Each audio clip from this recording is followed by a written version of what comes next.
Boa tarde, eu me chamo Fernando Henrique Casalunga, eu sou historiador licenciado e bacharel pela Universidade Estadual de São Paulo, sou também cientista político, graduado e mestre pela Universidade Federal de Pernambuco e atualmente estou cursando doutorado vinculado ao programa de pós-graduação da Universidade Federal do Rio Grande do Sul. Sou pesquisador associado da Associação Brasileira de Estudos de Defesa e da Associação Brasileira de Ciência Política. Neste artigo, que será publicado em um dossiê realizado pela Revista Brasileira de Estudos de Defesa, nós procuramos entender como o ciberespaço pode ser utilizado pelos estados para a consecução de objetivos estratégicos no seu entorno regional. Para tanto, analisamos o caso do conflito entre russos e ucranianos, desencadeado entre 2014 e 2015,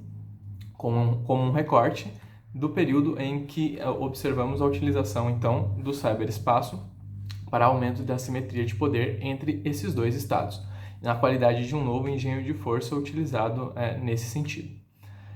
Nesse artigo, a gente procura aplicar uma metodologia qualitativa de análise de dependência de trajetória e rastreamento de processos, procurando identificar como ocorreu o conflito e quais foram os atores envolvidos. Nesse sentido, procuramos fazer uma ligação entre a ação das forças especiais cinéticas e ações de forças não estatais, que seriam hackers civis, que estiveram ali envolvidos em um processo que chamamos de simbiose de ação durante esses conflitos. As operações que foram desenvolvidas, então, nesse período pelo ciberespaço, de certa forma, tiveram um efeito ou um auxílio, vamos dizer assim, às operações cinéticas. E para revelar esse tipo de situação que ocorreu durante o conflito, nós analisamos relatórios de empresas especializadas em cibersegurança, como o FireEye, o CrowdStrike e a LookingGlass, que produziram relatórios demonstrando como as cyberoperações ocorreram e quais foram as ligações entre essas cyberoperações e o conflito cinético. Tanto para auxílio aos movimentos separatistas que eclodiram no leste ucraniano, em Donetsk e Lugansk, como para a anexação do território da Crimeia. Nesse sentido, esse artigo, ele é o resultado de um processo de pesquisa que se iniciou com um projeto de iniciação científica e caminhou durante a graduação e culminou, então, na defesa da nossa dissertação de mestrado, sempre com a orientação do professor Marcos Guedes, o qual estou trabalhando em conjunto já há pelo menos 5 anos,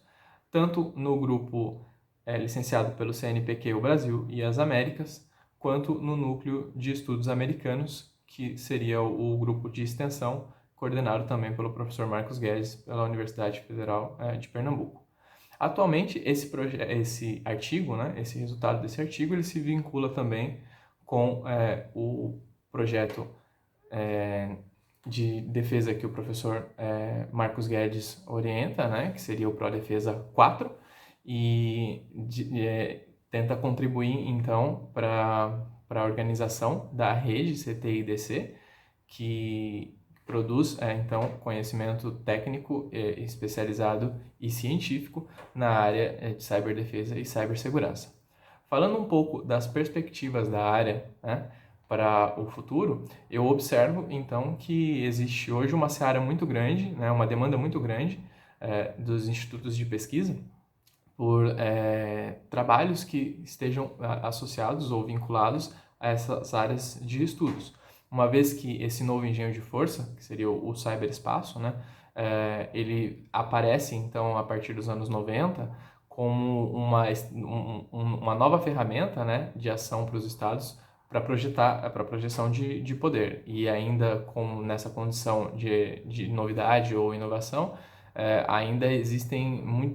poucos estudos que tratem esse tema. Então, nesse sentido, esses temas eles estão na fronteira do conhecimento. Então, nós procuramos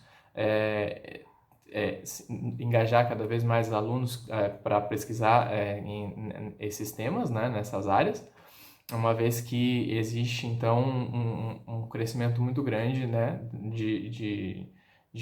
institutos de fomento de pesquisa que estão interessados em compreender como esse novo engenho de força, ou como o cyberespaço, ele pode ser utilizado ou está sendo utilizado pelos estados, e principalmente uma questão que a gente tenta desenvolver agora na tese, né, por que os estados utilizam o cyberespaço? Numa questão, oferecendo também uma explicação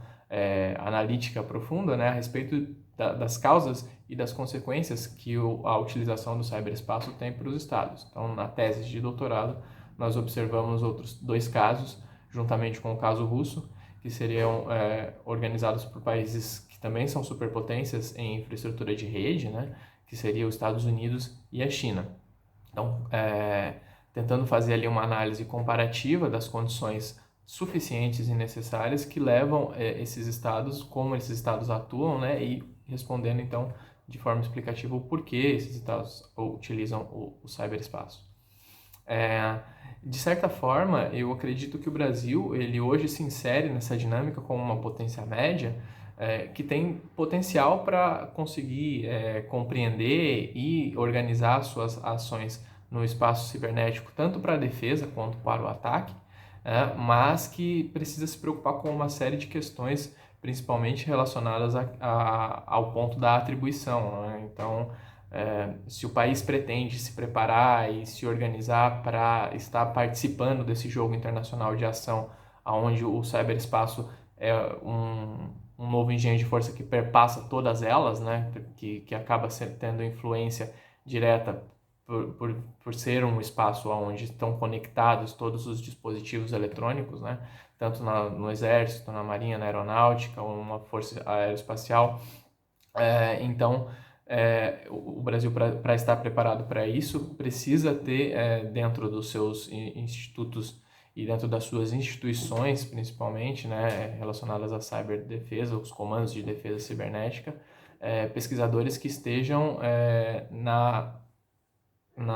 vamos dizer assim, na fronteira dos estudos de ciberdefesa e cibersegurança.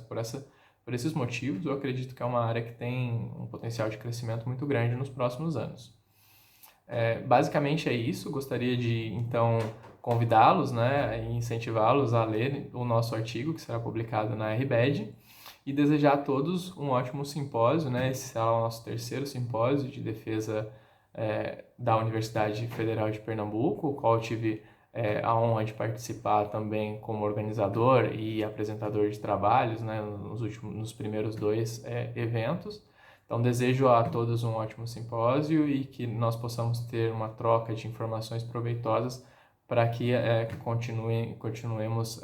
pesquisando e trazendo novos frutos, novos artigos científicos relevantes para a área nos próximos anos. Então, agradeço a oportunidade e um ótimo simpósio a todos.